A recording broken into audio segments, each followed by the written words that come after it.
Samantala, bilang ng mga pumapasadang jeep sa Baguio City, bumabalik na sa normal. Sundan sa report.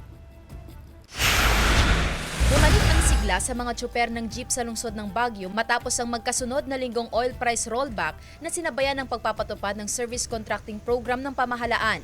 Sa SCP, direktang binabayaran ang mga public utility vehicle drivers at operators batay sa layo at kalidad ng kanilang serbisyo, sa halip na sa dami ng pasaherong kanilang sinasakay. May inilanding 20% na diskwento sa lahat ng mga pasaherong kabilang sa major routes ng SCP.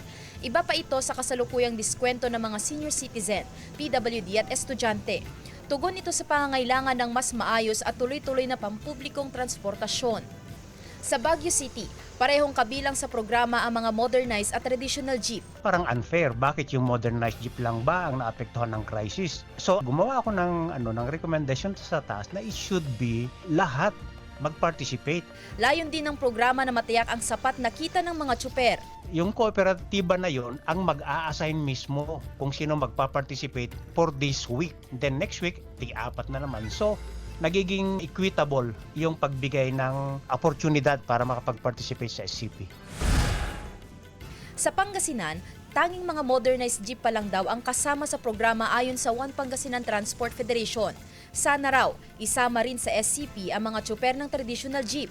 Kasi matas na yung diesel, tapos yun kasi sigurado na yun.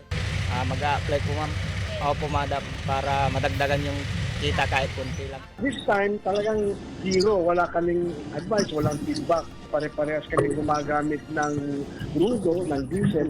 Sana isama kami dito sa contracting na ito.